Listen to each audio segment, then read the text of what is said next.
প্রভু তাকায়া দেখো গাছের পাখিরা সব আরামে ঘুমাইতেছে, বস্তির লোকেরা সবাই আরামে ঘুমায়, জঙ্গলের পশু পাখিরা আরামে ঘুমাইতেছে, কিন্তু তোমার সালাবা নামের এই গোলামটা এখনো ঘুমায় নাই। প্রভু গো, তোমার কি মায়া লাগে না? তোমার কি দয়া লাগে না?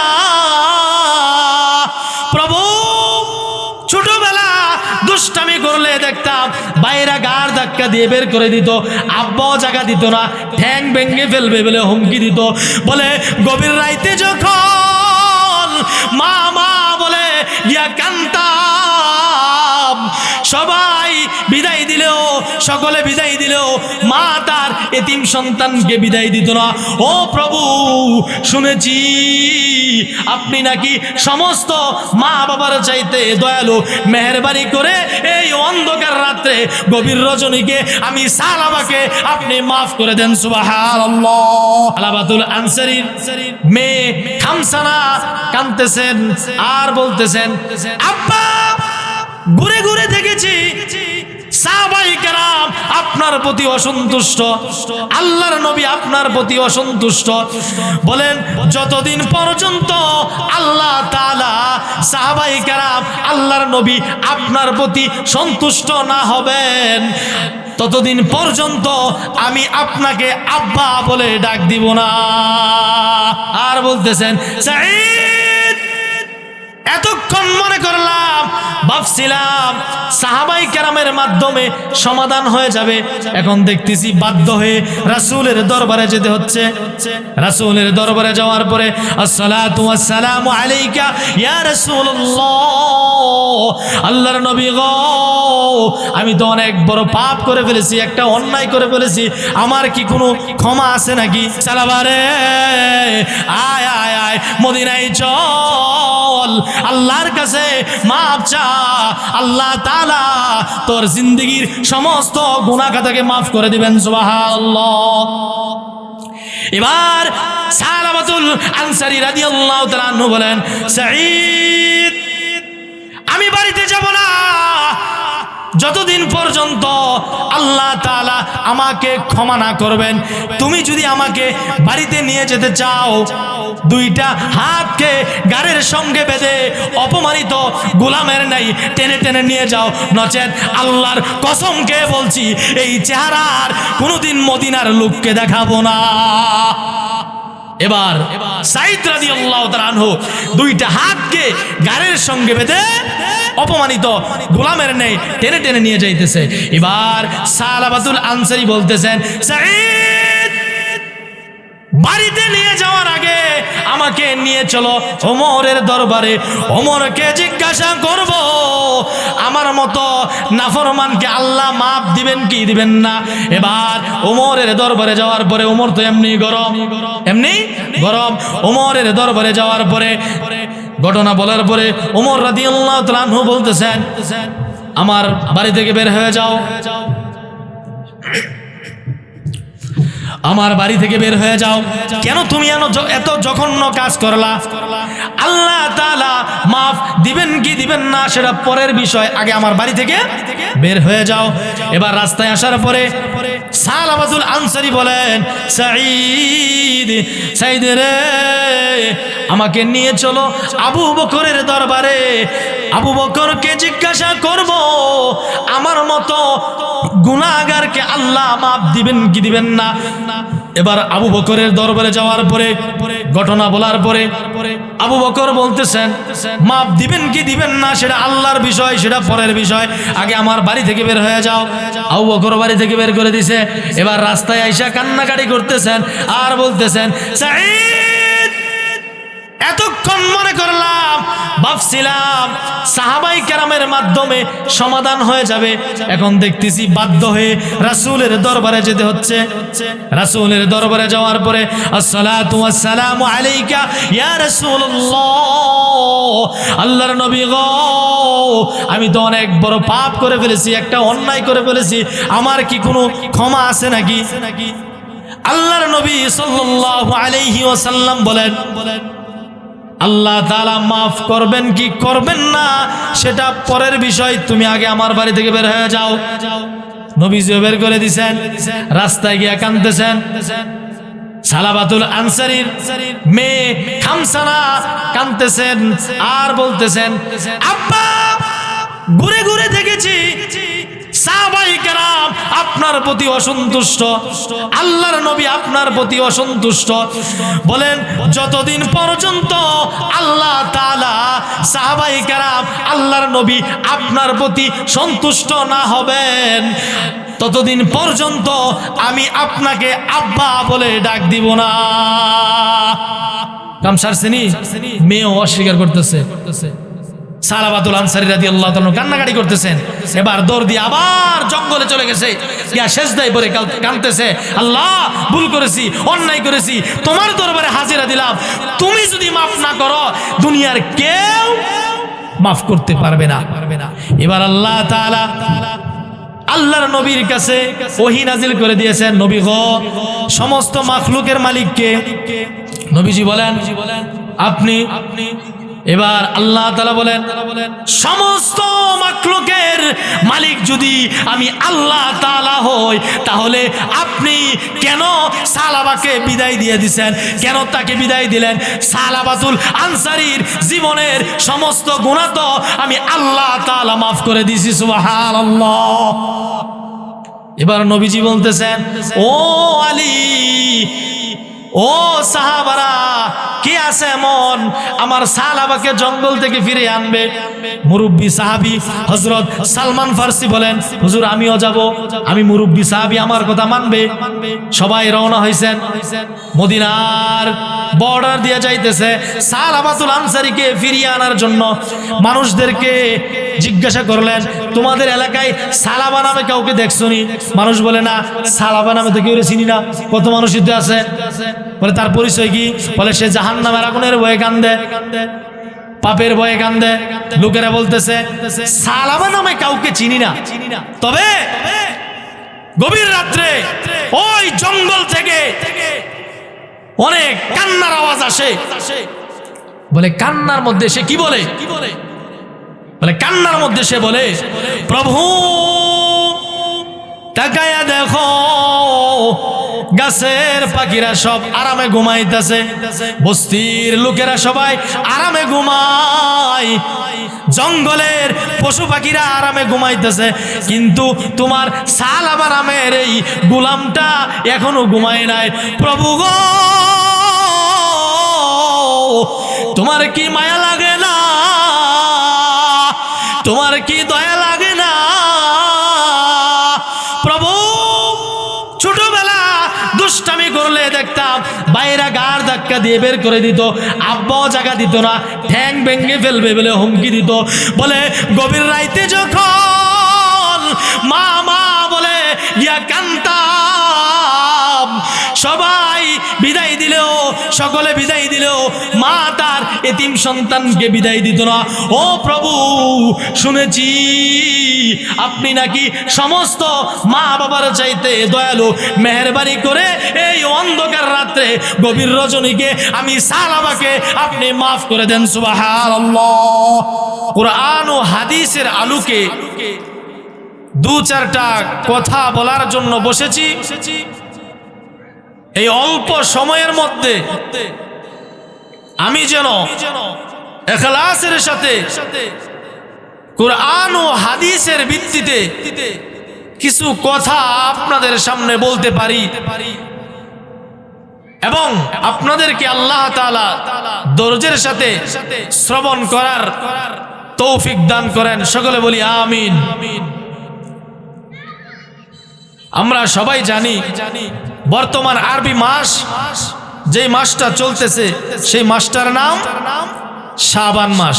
সেই মাসটার নাম কি? শাবান মাস। আল্লাহ নবী সাল্লাল্লাহু আলাইহি ওয়াসাল্লাম রজব মাস আসার সাথে সাথেই একটা দোয়া সাহাবাই কেরামদেরকে শিখায় গেছেন। শুধু সাহাবাই কেরাম না,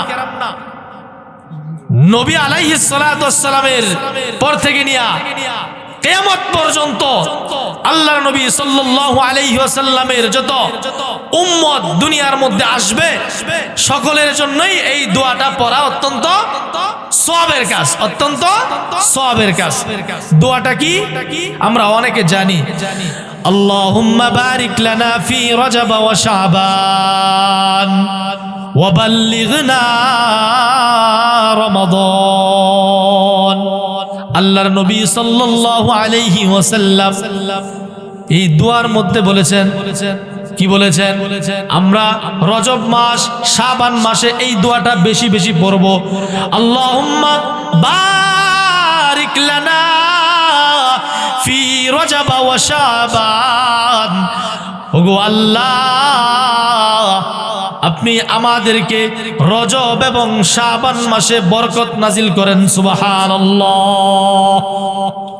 ওয়া বাল্লিগনা রমাদান, এবং সামনের রমজান পর্যন্ত আমাদের হায়াতকে বাড়ায় দেন, সুবহানাল্লাহ। এজন্য রমজান আসার আগ পর্যন্ত এই দোয়াটা আমরা সবাই পড়তে রাজি আছি না ইনশাআল্লাহ? আল্লাহ তাআলা কবুল করুন, সকলে বলি আমিন। এই শাবান মাসে গুরুত্বপূর্ণ একটা আমল আছে, সেই আমলটার নাম হলো শবে বরাতের আমল। কিসের আমল? শবে বরাতের আমল। আমরা অনেকে জানি আগামীকাল দিবারাত্র শবে বরাত, সুবহানাল্লাহ। আর এই শবে বরাতের ব্যাপারে কিছু কিছু লোক আছে বেশি বাড়াবাড়ি করে, আবার কিছু কিছু লোক আছে যারা সারাসারি করে। হুজুর বাড়াবাড়ি আর সারাসারি মানে কি? বলে এমন কিছু লোক সমাজের মধ্যে আছে যারা শবে বরাতকে ফজিলতপূর্ণ মনে করে, এটারে বাড়াইতে বাড়াইতে বাড়াইতে বাড়াইতে এটারে এমন পর্যায়ে নিয়ে যায় যে একবারে বেদাত করে বলে। কথা ঠিক কিনা বলেন? এই শবে বরাত উপলক্ষে সিন্নি, হালুয়া রুটি, মজমা, গান ইত্যাদি অনুষ্ঠানের কি করে আয়োজন করে। এই অতিরিক্ত বাড়াবাড়ি করা শবে বরাত নিয়া, এটা সম্পূর্ণ বেদাত, সম্পূর্ণ বেদাত। আর যারা সারাসারি করে বলে যে শবে বরাত বলতে কোনো কিছু নাই, বলে তাদের দলিল কি? তাদের দলিল হলো যে শবে বরাত নামে তো কোরআনের মধ্যে কোনো শব্দ নাই। তাদের কথা কিন্তু ঠিক, শবে বরাত বলতে কোরআনের মধ্যে কোনো শব্দ নাই। এবার তারা একটু বেশি সারাসারি করে, বেশি বাড়াবাড়িও করা ঠিক না, বেশি সারাসারি করা কি না ঠিক না। হ্যাঁ, শবে বরাত আছে। এবার আসেন, যারা বলে শবে বরাত বলতে কোনো কিছু নাই, তাদেরকে কি জবাব দিতে হবে না? অবশ্যই দিতে হবে। যারা বলে শবে বরাত বলতে কোনো কিছু নাই, এটা কোরআন হাদিসে নাই, আমি তাদেরকে বলবো যে নামাজ, আমরা যে নামাজ পড়ি, কোরআনে কারিমের কোন জায়গার মধ্যে কি নামাজ শব্দ আছে? বলে নামাজ শব্দ নাই। আমরা বলি রোজা রাখি, কোরআনের কোন জায়গায় কি রোজা আছে? বলে রোজা নাই। কি নাই? রোজা শব্দ নাই। কি আছে? সওম আছে। নামাজের পরিবর্তে কি আছে? সলাত আছে। নামাজের পরিবর্তে কোরআনে কারীমের মধ্যে সলাত, আর রোজার পরিবর্তে কোরআনে কারীমের মধ্যে সওম। সুবহানাল্লাহ। তাহলে রোজা, নামাজ এগুলো কি? বলে এগুলো ফার্সি শব্দ। এগুলো কি শব্দ? ফার্সি শব্দ। তেমনি ভাবে শবে বরাত শব্দটাও ফার্সি শব্দ। এর আরবি কি? বলে আরবি হলো আল্লাহর নবী সাল্লাল্লাহু আলাইহি ওয়াসাল্লাম বলেন লাইলাতুন নিসফে মিন শাবান। আরবি কি? লাইলাতুন নিসফে মিন শাবান। এই লাইলাতুন নিসফে মিন শাবানের ফজিলতের ব্যাপারে নবী আলাইহিস সালাতু ওয়াস সালাম হাদিসের মধ্যে কি বলেন? আল্লাহর নবী সাল্লাল্লাহু আলাইহি ওয়াসাল্লাম লাইলাতুন নিসফে মিন শাবানের ব্যাপারে হাদিস শরীফের মধ্যে বলেন, বলে যখন লাইলাতুন নিসফে মিন শাবান আছে, শাবানের 15 তারিখের দিন, অর্থাৎ 14 তারিখ চলে যাওয়ার পরে 14 তারিখের দিবাগত রাত্রটাকেই বলে লাইলাতুন নিসফে মিন শাবান। সুবহানাল্লাহ। আগামীকাল মঙ্গলবার দিন গিয়ে রাত্রে যে রাত্রটা ওটাকে বলে শবে বরাত, অর্থাৎ লাইলাতুন নিসফি মিন শাবান। বলে শবে বরাত শব্দের অর্থ কি? শবে বরাত শব্দের অর্থ হলো মুক্তির রাত্র, বরকতময় রাত্র, ফজিলতপূর্ণ রাত্র, ভাগ্য নির্ধারণের রাত্র। সুবহানাল্লাহ।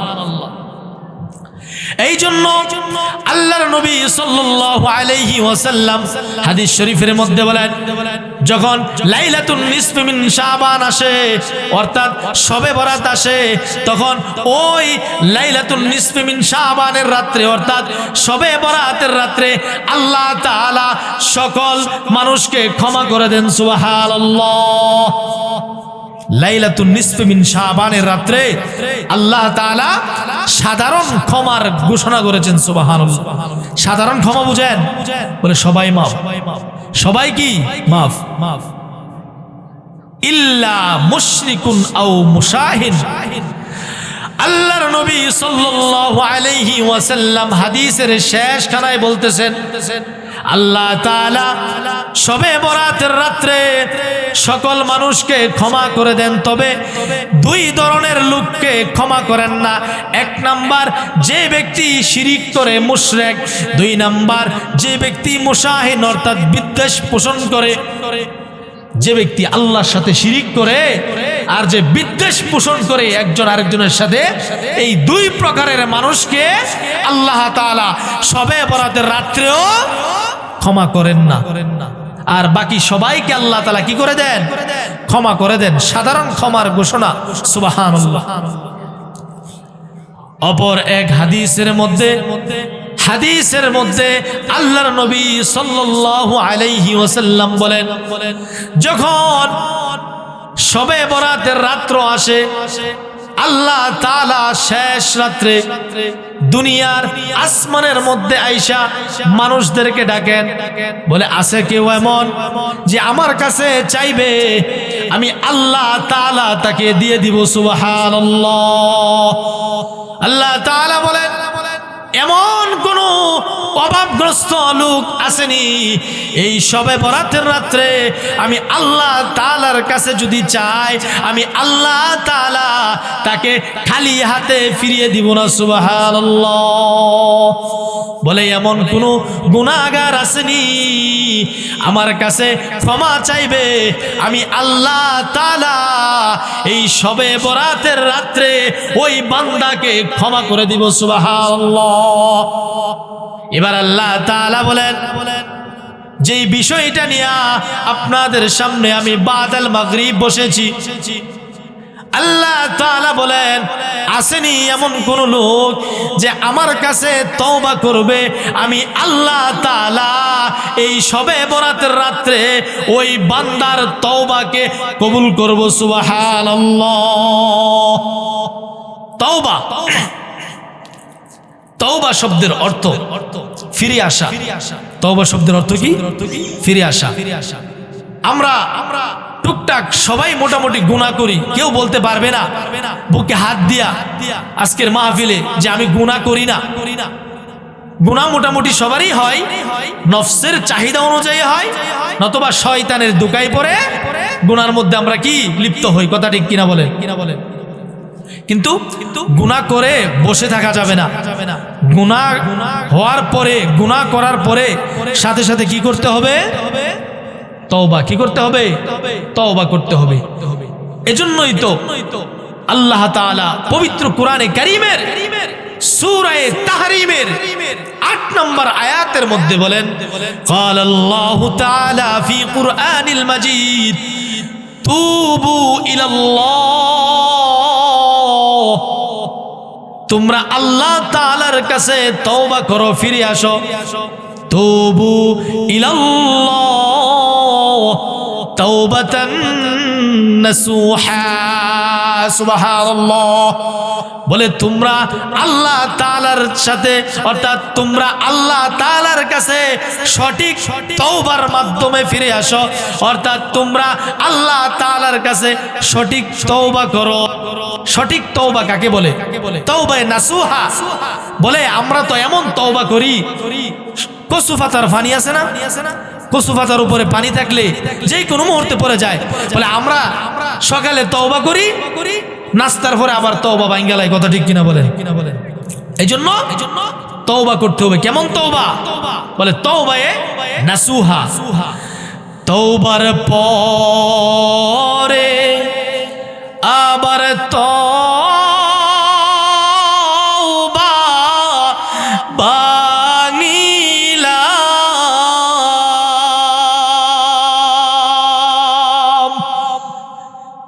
তওবার পরে আবার তওবা বানিলাম।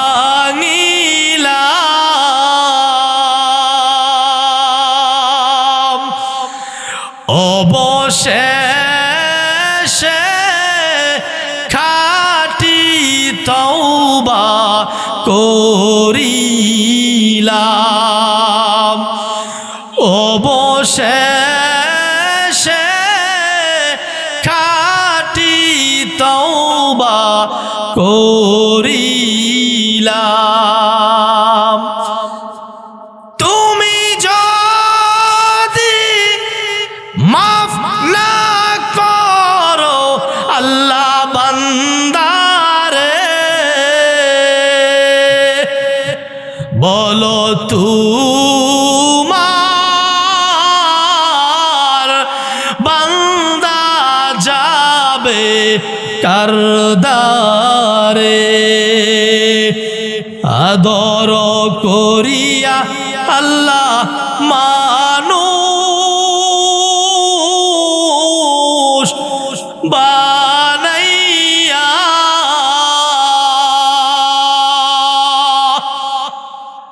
আদর করিয়া আল্লাহ মানুষ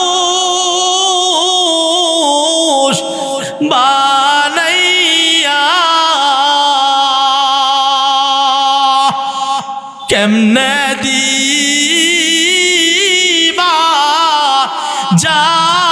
জাহান্নামে ফেলিয়া, কেমনে দিবা জাহান্নামে ফেলিয়া, কথা ঠিক কিনা বলেন? এজন্য আল্লাহ তাআলা বলেন তুবু ইলাল্লাহ তাওবাতান নাসুহা। ও আমার বান্দারা শোনো, তোমরা আমি আল্লাহ তাআলার কাছে এমন তওবা করো যেই তওবাটা সঠিক তওবা, কথা ঠিক কিনা বলেন?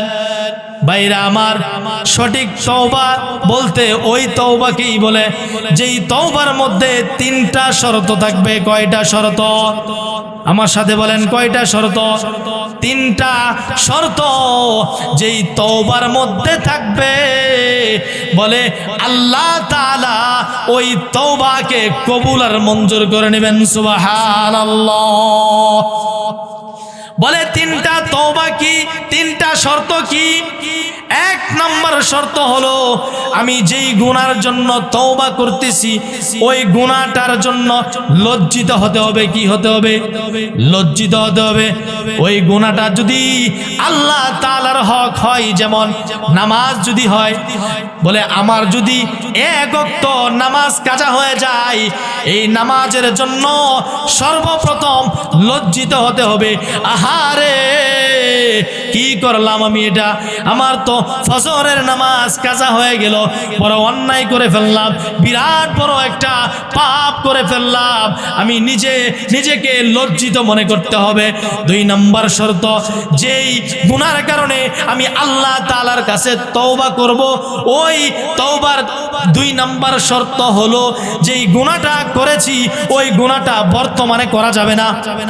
এখন যদি আমি ফজরের নামাজ কাজা হয়ে গেছে, তওবা করলাম, আল্লাহ ভুল হইছে, অন্যায় হইছে, আর নামাজ কাজা করতাম না, জোহরের সময় গেছি বাজারও যাইতে আমার গেছে জোহরের নামাজ কাজা হইয়া, এই তওবার কোনো দাম আছে? বলে এই তওবার 4 পয়সার দাম নাই। কথা ঠিক কিনা বলেন? দুই নম্বর শর্ত, আমি যেই গুনার কারণে আল্লাহর কাছে তওবা করব ওই গুনাহটা বর্তমানে করা যাবে না। এক নাম্বার কি শর্ত? যেই গুনাহটা করলাম এটার জন্য কি হতে হবে? লজ্জিত হতে হবে। 2 নাম্বার শর্ত, বর্তমানে এই গুনাহটা ছেড়ে দিতে হবে। 3 নাম্বার শর্ত, যেই গুনাহ থেকে আমি তওবা করব, আমার তওবা যদি আল্লাহ কবুল করতে হয় তাহলে আমার 3টা তওবা, 3টা শর্ত তওবার মধ্যে থাকতে হবে। 3 নাম্বার শর্তটা হলো যেই গুনাহ থেকে আমি তওবা করলাম অদূর ভবিষ্যতে কশ্চিন কালেও এই গুনাহ আমি করব না, এই ব্যাপারে দৃঢ় প্রতিজ্ঞা করা। কথা ঠিক কিনা বলেন?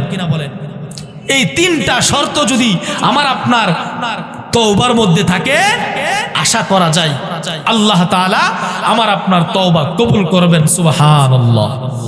এটা হলো যদি আল্লাহর কোনো কাজ আপনি অমান্য করেন, রোজা রাখলেন না, নামাজ পড়লেন না, আর যদি বান্দার হক হয়, আপনি একজনের 10টা টাকা মাইরা দিছেন, একজনের জমি অন্যায়ভাবে ভোগ করতেছেন, এটা যদি হয় তাহলে এই 3টা শর্তের সাথে একটা শর্ত অতিরিক্ত বেশি। সেই শর্তটা হলো যেই লোকের টাকাটা আপনি মেরে খাইলেন, যেই লোকের জমিটা আপনি খাইলেন, যেই লোককে আপনি কষ্ট দিলেন, যেই লোককে আপনি মারলেন, যেই লোকের অন্তরে আপনি কষ্ট দিলেন, ওই লোকের কাছে আপনার ক্ষমা চাইতে হবে। 4 নাম্বার শর্তটা কি ভাই? ওই লোকের কাছে ক্ষমা চাইতে হবে। ভাই, আপনার জিনিস থেকে তো আমি কিছু জিনিস ব্যবহার করে ফেলেছি, আপনার কিছু টাকা আমি আপনার কাছে না বলে খরচ করে ফেলেছি, ভাই তুমি আমার আজকে দুনিয়ায় মাফ করে দাও, হাসরের ময়দানে গিয়ে যেন তোমার পিছনে দৌড়াদৌড়ি করতে না হয়। কথা ঠিক কিনা বলেন? এটা হলো যদি বান্দার হক হয় তাহলে শর্ত একটা বাড়বে। কয়টা হবে? 4টা। আর যদি আল্লাহর হক হয়, নামাজ কেউ যদি কাজা করে তওবা করার সময়, তার মধ্যে কয়টা শর্ত থাকতে হবে? 3টা। আল্লাহ তাআলা আমাদের সকলকে কবুল করুন। সকলে বলে আমিন। আল্লাহর রাসূল সাল্লাল্লাহু আলাইহি ওয়াসাল্লাম তওবার ব্যাপারে হাদিস শরীফের মধ্যে বলে বান্দা যদি তওবা করে, এই তওবার কারণে আল্লাহ তাআলা বান্দার প্রতি কেমন খুশি হন। আরে আল্লাহ তাআলার কাছে তওবা করলে, আপনার সন্তান যদি আপনার কথা না শুনে, যদি আপনার কথা মতো পরে চলে, খুব ভালো লাগে না? খুব খুশি হন না? বলে নবীজি সাল্লাল্লাহু আলাইহি ওয়াসাল্লাম হাদিস শরীফের মধ্যে বলেন যে আল্লাহ তাআলার কাছে কোনো বান্দা যদি তওবা করে, তওবা করার পরে আল্লাহ তাআলা এত বেশি খুশি হন। এই ব্যাপারে আল্লাহর নবী সাল্লাল্লাহু আলাইহি ওয়াসাল্লাম একটা হাদিস আনছেন, বুখারী শরীফের 3309 নম্বর হাদিস। বলে বুখারী শরীফের 3309 নম্বর হাদিসের মধ্যে আল্লাহর নবী সাল্লাল্লাহু আলাইহি ওয়াসাল্লাম বলে এক লোক মরুভূমির পাশ দিয়ে যাইতেছে বা মরুভূমির উপর দিয়ে যাইতেছে, তার বাহন ছিল উট। বাহন কি? উট। বলে ওই লোকটা মরুভূমির উপর দিয়া চলতেছে, সে উটের উপর সওয়ার। এই উটের মধ্যে তার কিছু খাদ্য আছে, কিছু পানীয় আছে। এই পানি আর খাদ্য নিয়ে সে দূরে সফরে যাইতেছে। বলে পথিমধ্যে যাওয়ার পরে ওই লোকটার উট হারায় গেছে। আচ্ছা কন্ত দেখি, দূরে সফরে যাওয়ার পরে যদি রাস্তায় গাড়ি নষ্ট হয়ে যায়, মেজাজ কি ঠান্ডা থাকে না গরম? মেজাজ ঠান্ডা না গরম? গরম হয়ে যায়। কি একটা অবস্থা! রাত্রে 12টার সময় যদি দূরে কোনো জায়গায় আমার গাড়ি নষ্ট হয়ে যায়, তাহলে আমার অবস্থা এমনি খারাপ হয়ে যাবে। কথা ঠিক কিনা বলেন? এবার মায়ার নবী সাল্লাল্লাহু আলাইহি ওয়াসাল্লাম বলেন ওই লোকটার ওই কঠিন মুহূর্তে উট হারায় গেছে, তার বাহন কি হয়ে গেছে? হারায় গেছে। বেচারা কান্নাকাটি করতেছে, আহারে এই বিশাল মরুভূমির মধ্যে এখন আমি কি করব? আমার তো চলার কোনো বাহন নাই, যেই বাহনটা ছিল ওই বাহনটাও চলে গেছে, হারায় গেছে। কি খাবো? ওই বাহনের মধ্যে তো আমার পানিও আসিন, পানি আসিন, খাবার আসিন, এখন আমি কি খাইবো? আস্তে আস্তে ওই লোকটা একটা গাছের ছায়ার নিচে গিয়ে বসছে। ক্লান্ত থাকলে কোনো জায়গায় বসলে অটোমেটিক ঘুম এসে পড়ে। কি কন? ওই লোকটা ঘুমায় গেছে। ঘুমানোর পরে অনেকক্ষণ পরে লোকটা ঘুম থেকে জাগ্রত হয়েছে।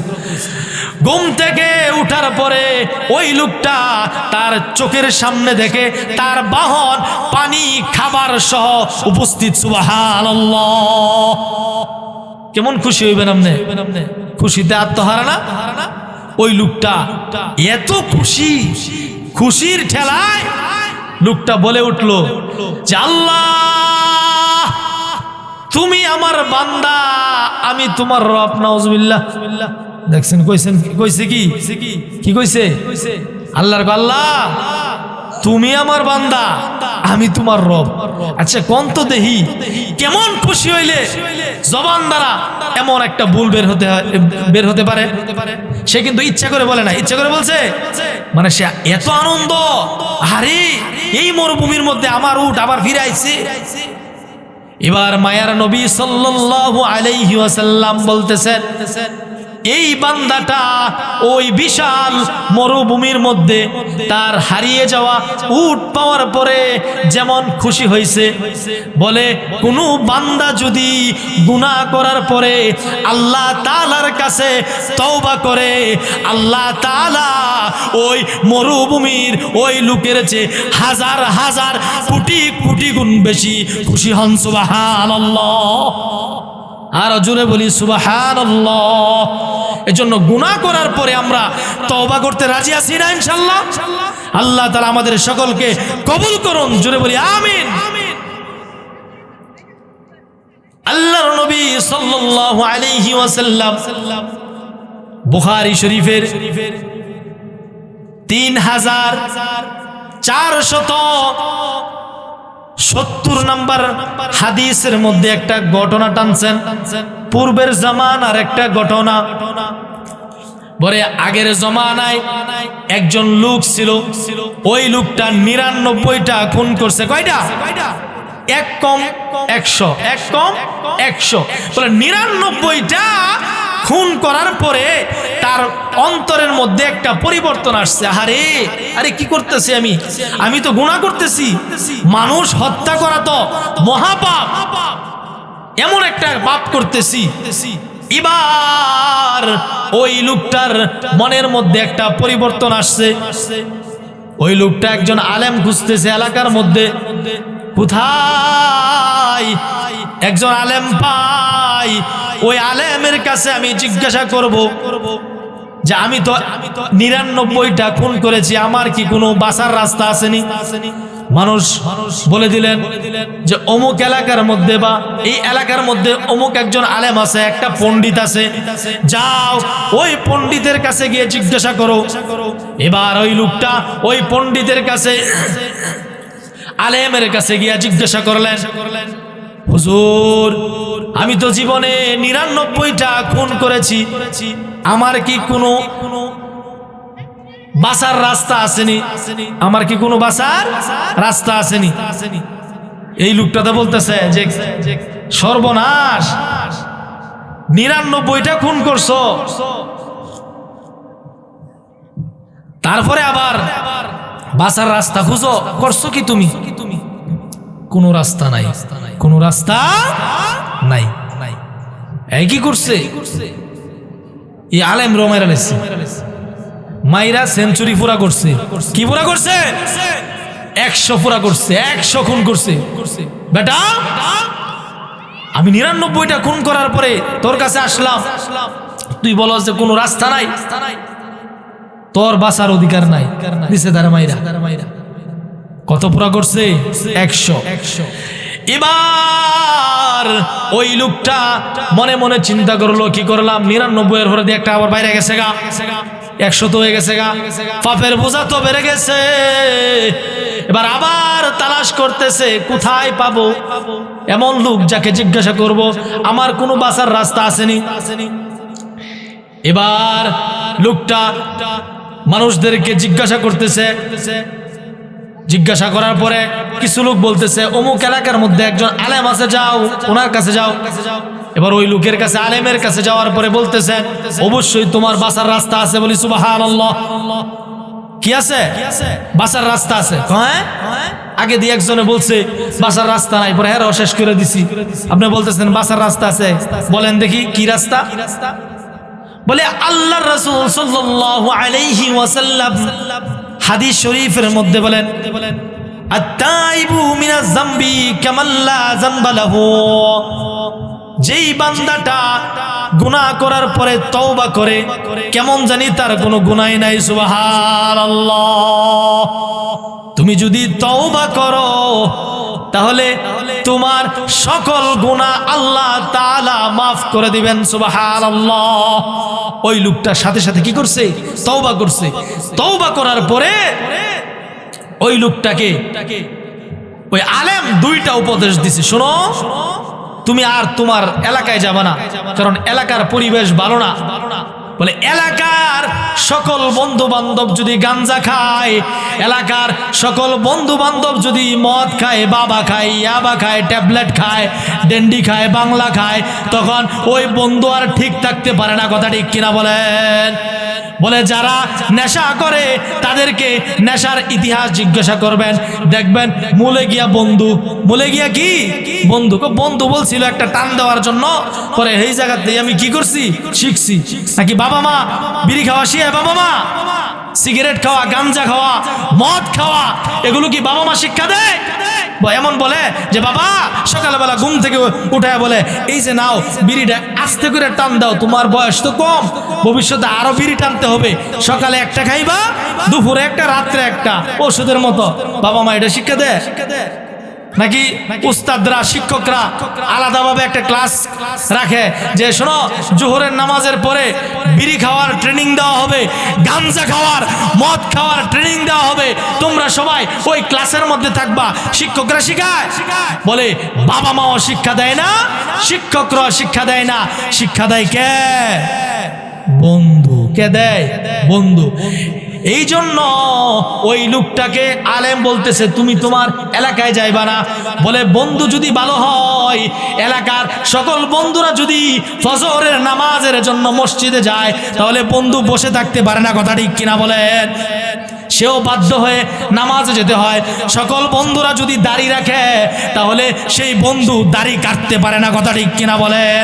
বলে সকল বন্ধুরা যদি সুন্নত তরিকায় চলে, তাহলে সেই বন্ধু বেদাত করতে পারে না। কথা ঠিক কিনা বলেন?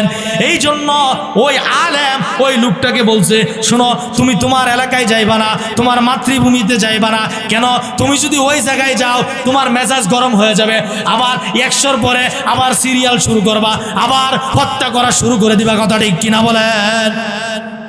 আরেকটা শর্ত, তুমি অমুক এলাকায় যাইবা, আল্লাহওয়ালাদের বস্তি, ওই এলাকায় গিয়া তুমি নামাজ পড়বা, ইবাদত করবা আল্লাহ তাআলার, যেভাবে চললে আল্লাহ খুশি হয় সেভাবে চলবা। এই কথা বলা দিছে, সাথে সাথে তওবা করা দিছে। আল্লাহর কি কুদরত, পথিমধ্যে ওই লোকটা মারা গেছে। ওই লোকটা যে 100 খুন করছে, খুন করার পরে তওবা করছে, ওই লোকটা কি হয়েছে? মারা গেছে। মারা যাওয়ার পরে দুইজন ফেরেশতা আইসা ঝগড়া লাগছে যে আযাবের ফেরেশতা বলতেছে আমি তারে রিসিভ করব, রহমতের ফেরেশতা বলতেছে না আমি তাকে রিসিভ করব। আযাবের ফেরেশতা বলে সে তো জীবনে কোনো ভালো কাজই করে নাই, 100 খুন করছে, আবার কি ভালো কাজ? রহমতের ফেরেশতা বলে না, সে তওবা করছে। সে কি করছে? তওবা করছে। নবী, মায়ার নবী কি বলছেন? আত-তাইবু মিনাজ যামবি কামান লা যামবা লাহু, যেই বান্দাটা তওবা করে তার কোনো গুনাহ থাকতে পারে না। মান তাবা তাবাল্লাহু, যে তওবা করে আল্লাহ তাআলা তার তওবা কবুল করেন। সুবহানাল্লাহ। অতএব রহমতের ফেরেশতা বলে আমি তাকে রিসিভ করব, কারণ আল্লাহ তাআলা তার তওবা কি করছেন? কবুল করছেন। রহমতের ফেরেশতা বলে আমি নিমু, আযাবের ফেরেশতা বলে যে না আমি নিমু। আল্লাহ তাআলা আসমান থেকে একজন ফেরেশতা মানুষের রূপ দিয়া পাঠায়া দিয়েছেন। সুবহানাল্লাহ। উনি আয়েশা বলতেছেন, ওই ফেরেশতা আয়েশা বলতেছে কি ব্যাপার আপনারা ঝগড়া কেন, আপনাদের মধ্যে কি সমস্যা? বলে দেখেন এই লোকটা এমন এমন করছে, জীবনে কোনো ভালো কাজ করে নাই, মারা গেছে, তো খারাপ লোক। আর ওই লোকে বলছে না ওই লোকটা তো তওবা করছে, তওবা কইরা আল্লাহওয়ালার মসজিদের দিকে যাইতেছে, সে তো তওবা করছে, তার তো কোনো গুনাহ নাই, গুনাহ করার সুযোগ পাইছে না, সাথে সাথে সে কি করছে? মৃত্যুবরণ করছে। এবার ওই ফেরেশতা যাকে আল্লাহ তাআলা পাঠাইছেন মানুষ রূপে, উনি বলতেছেন এক কাজ করো তোমরা এই লোকটা যেই জায়গায় মৃত্যুবরণ করছে এই জায়গা থেকে তার বাড়ি পর্যন্ত মাপ দাও, আর এই জায়গা থেকে যেই আল্লাহওয়ালা বস্তির দিকে সে রওনা হয়েছে ওই বস্তি পর্যন্ত মাপ দাও। বলে যেই এলাকার নিকটবর্তী উনি হবেন ওই লোকটা হবে, তাকেই ওই ফেরেশতা রিসিভ করবে। সুবহানাল্লাহ। অর্থাৎ কথাটা হলো, যদি সে তার নিজের এলাকার কাছাকাছি হয় তাহলে আযাবের ফেরেশতা তাকে কি করবে? রিসিভ করবে। আর যদি সে তওবা করে যে এলাকার দিকে রওনা হয়েছে ওই এলাকার নিকটবর্তী হয় তাহলে তাকে কোন ফেরেশতা রিসিভ করবে? রহমতের ফেরেশতা। সুবহানাল্লাহ। এবার হাদিসের ব্যাখ্যার মধ্যে তাফসীর বিশারদগণ লিখেছেন, ঘটনাটা হলো মূলত ওই লোকটা যেই জায়গায় মৃত্যুবরণ করছে ওই জায়গা থেকে তার এলাকার কাছাকাছি আছেন, এলাকার কাছাকাছি আছেন, কিন্তু আল্লাহ সুবহানাহু ওয়া তাআলা ওই বান্দার তওবায় কবুল হইয়া আল্লাহ তাআলা ওই লোকের মৃত্যুর স্থান থেকে ওই আল্লাহওয়ালাদের বস্তির ওই জায়গা পর্যন্ত জায়গাটাকে সংকীর্ণ করে দিয়েছেন। সুবহানাল্লাহ। আর ওই লোকের ওই মৃত্যুর স্থান থেকে তার এলাকা পর্যন্ত দূরত্ব সৃষ্টি করেছেন। আল্লাহু আকবার। এটা কি লাগিয়া? মানে আল্লাহ তাআলা তার তওবায় কবুল হয়েছেন, এই জন্য আল্লাহ তাআলা এমন করছেন। মাইপা দেখা যায় যে আসলে মূলত ওই আল্লাহওয়ালা বস্তির কাছাকাছি সে মৃত্যুবরণ করছে, অতএব তাকে রহমতের ফেরেশতাই কি করবে? রিসিভ করবে। সুবহানাল্লাহ। এই ঘটনা থেকে, এই হাদিস থেকে বোঝা গেল যে আল্লাহ তাআলা বান্দা যদি আল্লাহর কাছে তওবা করে আল্লাহ তাআলা তার তওবা কি করেন? ভাইরা আমার, যে কথাটা বলতেছিলাম, আল্লাহ তাআলা বলেন তুবু ইলাল্লাহি তাওবাতান নাসুহা। নবীর একজন সাহাবী যার নাম হযরত সাঈদ রাদিয়াল্লাহু তাআলা আনহু, ওই সাঈদ রাদিয়াল্লাহু তাআলা আনহুর বাড়ি মক্কায়, আর মদিনার একজন সাহাবী যার বাড়ি মদিনায়, এই দুইজনকে আল্লাহর নবী সাল্লাল্লাহু আলাইহি ওয়াসাল্লাম ভ্রাতৃত্ব বন্ধনে আবদ্ধ করে দিয়েছেন। শোনো, তোমরা দুইজন ভাইয়ের মতো চলবা, তোমরা দুইজন ভাইয়ের মতো চলবা, ঝগড়া করবা না। এবার হযরত সাঈদ রাদিয়াল্লাহু তাআলা আনহু যুদ্ধের ময়দানে চলে যাবেন। যুদ্ধের ময়দানে যাওয়ার আগে বাড়িতে কেউ নাই। হযরত সালাবাতুল আনসারী রাদিয়াল্লাহু তাআলা আনহুকে বলতেছেন, সালাবা রে, আমি যুদ্ধের ময়দানে চলে যাচ্ছি, আমার বাড়িতে আমার স্ত্রী একা, তুমি আমার স্ত্রীর দেখাশোনা করবা। এবার সাঈদ রাদিয়াল্লাহু তাআলা আনহু যুদ্ধের ময়দানে চলে গেছেন। এদিকে সালাবাতুল আনসারী রাদিয়াল্লাহু তাআলা আনহু বাড়িতে, সাঈদের স্ত্রী একা।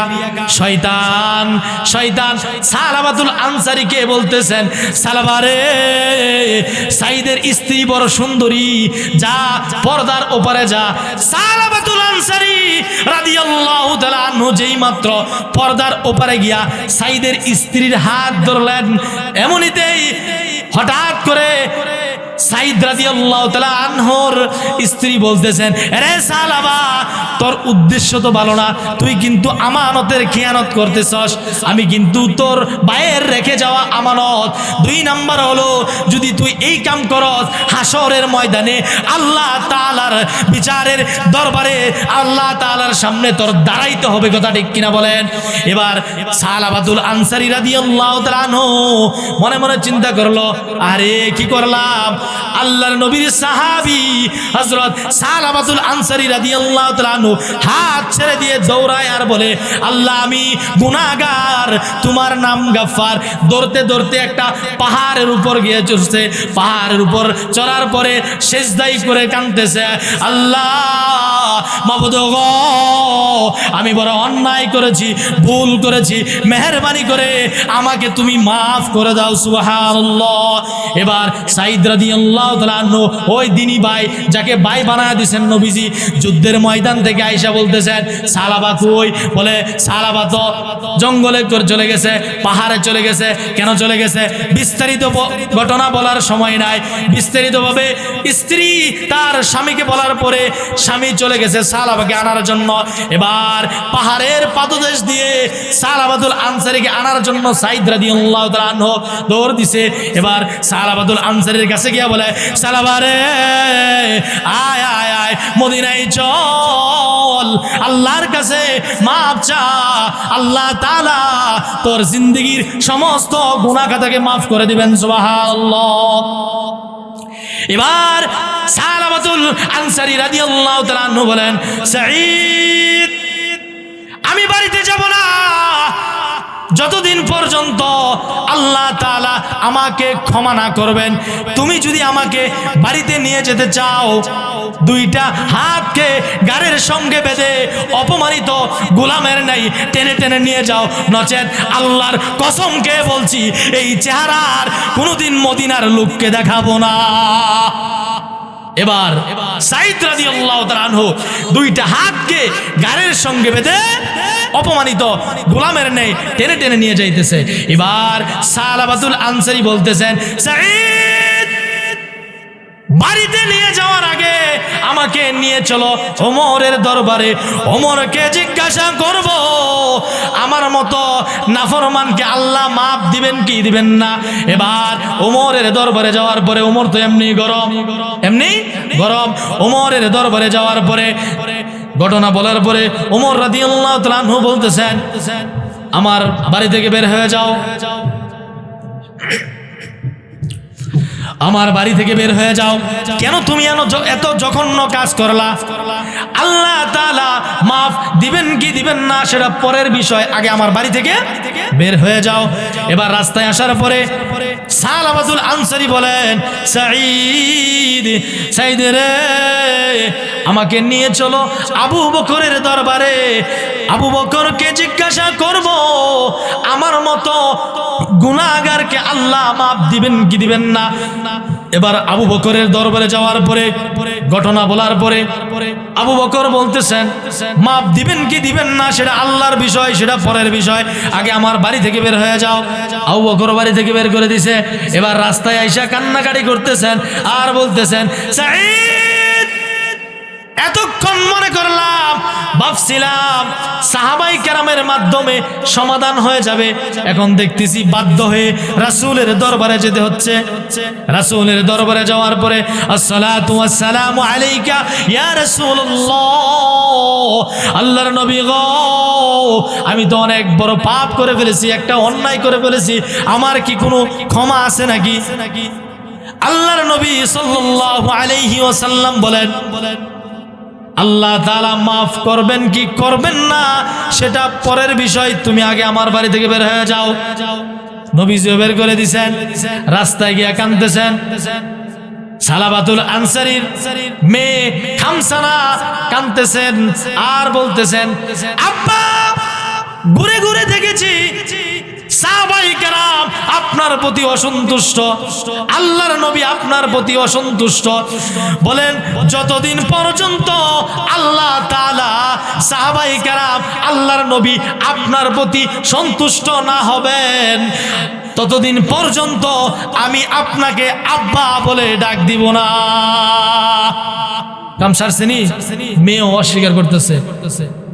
সালাবাতুল আনসারী রাদিয়াল্লাহু তাআলা কান্নাকাটি করতেছেন।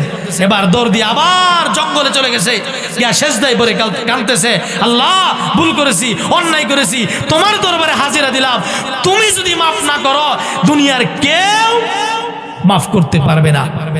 এবার আল্লাহ তাআলা আল্লাহর নবীর কাছে ওহী নাজিল করে দিয়েছেন, নবী গো সমস্ত মাখলুকের মালিক কে? নবীজি বলেন আপনি। এবার আল্লাহ তাআলা বলেন, সমস্ত মাখলুকের মালিক যদি আমি আল্লাহ তাআলা হই তাহলে আপনি কেন সালাবাকে বিদায় দিয়ে দিছেন? কেন তাকে বিদায় দিলেন? সালাবাতুল আনসারীর জীবনের সমস্ত গুনাহ তো আমি আল্লাহ তাআলা মাফ করে দিয়েছি। সুবহানাল্লাহ।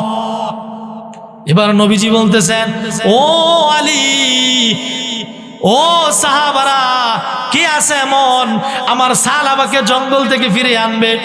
মুরব্বী সাহাবী হযরত সালমান ফারসি বলেন, হুজুর আমিও যাব, আমি মুরব্বী সাহাবী, আমার কথা মানবে। সবাই রওনা হয়েছেন, মদিনার বর্ডার দিয়ে যাইতেছে। সালাবাতুল আনসারীকে ফিরিয়ে আনার জন্য মানুষদেরকে জিজ্ঞাসা করলেন, তোমাদের এলাকায় সালাবা নামে কাউকে দেখছনি? মানুষ বলে, না, সালাবা নামে তো কেউ চিনি না, কত মানুষই তো আছে।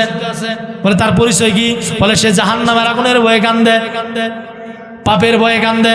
লোকেরা বলতেছে, সালাবা নামে কাউকে চিনি না, তবে গভীর রাত্রে ওই জঙ্গল থেকে অনেক কান্নার আওয়াজ আসে। বলে, কান্নার মধ্যে সে কি বলে? বলে, কান্নার মধ্যে সে বলে, প্রভু তাকায়া দেখো, গাছের পাখিরা সব আরামে ঘুমাইতেছে, বস্তির লোকেরা সবাই আরামে ঘুমায়, জঙ্গলের পশু পাখিরা আরামে ঘুমাইতেছে, কিন্তু তোমার সালাবা নামের এই গোলামটা এখনো ঘুমায় নাই। প্রভু গো, তোমার কি মায়া লাগে না? তোমার কি দয়া লাগে না? প্রভু, ছোটবেলা দুষ্টামি করলে দেখতাম বাইরা গাড় ধাক্কা দিয়ে বের করে দিত, আব্বাও জায়গা দিত না, ঠ্যাং ভেঙে ফেলবে বলে হুমকি দিত। বলে, গভীর রাইতে যখন মা মা বলে গিয়া কান্তাম, সবাই বিদায় দিলেও, সকলে বিদায় দিলেও মা তার এতিম সন্তানকে বিদায় দিত না। ও প্রভু, শুনেছি আপনি নাকি সমস্ত মা বাবার চাইতে দয়ালু, মেহেরবানি করে এই অন্ধকার রাত্রে গভীর রজনীকে আমি সালাবাকে আপনি মাফ করে দেন। সুবহানাল্লাহ। এবার সাহাবারা মনে করতেছে এটাই সালাবা, এটাই কি সালাবা, চলো যাই। বলে, সালাবা, আল্লাহ তাআলা তোমার জিন্দেগীর সমস্ত গুনাহ মাফ করে দিয়েছেন, চলো, নবীজি আমাদেরকে পাঠাইছেন তোমাকে নিতে, আসো।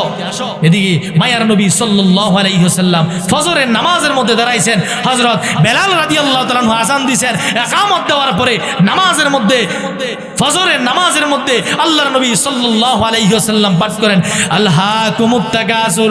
এমনি শুনেন পিছন দিক থেকে একটা বিকট আওয়াজ, হাত্তা জুরতুমুল মাকাবির। আবার শুনেন আরেকটা বিকট আওয়াজ। সাহাবারা নামাজের মধ্যে কাবাকাবি শুরু করে দিয়েছে। এবার নামাজের পরে আল্লাহর নবী বলেন, সাহাবীরা রে, এত নামাজের মধ্যে এত বিকট আওয়াজ কে করলো? বলে, পিছনে তাকায় দেখে মায়ার সাহাবী সালাবাতুল আনসারী জমিনের মধ্যে গড়াগড়ি করতেছেন। আল্লাহু আকবার। এবার মায়ার নবী বলেন, রে সালমান, রে সাহাবারা, আমার সালাবার মুখে পানি দে, হুশ ফিরে আসতে পারে। এবার একজন গিয়ে দেখতেছেন জীবিত আছে নাকি। নবীজিকে বলতেছেন, ও মায়ার নবী, আল্লাহর নবী গো, আপনার সালাবা তো দুনিয়াতে নাই, আপনার সালাবা পৃথিবী ছেড়ে চিরবিদায় নিয়ে চলে গেছে। এবার নবীজি বলে, কাফন দাফনের ব্যবস্থা করো, জানাজার নামাজ আমি পড়বো, জানাজার নামাজ আমি পড়বো। এই জন্য তওবা করবো, তওবার মতো তওবা, যেই তওবাটা সাহাবায়ে কেরাম করছে। সাহাবায়ে কেরাম সাধারণ একটা গুনাহকে অনেক বড় মনে করতো, আর আমরা কি মনে করি? আর এটা কোনো গুনাহ, এটা কোনো গুনাহ।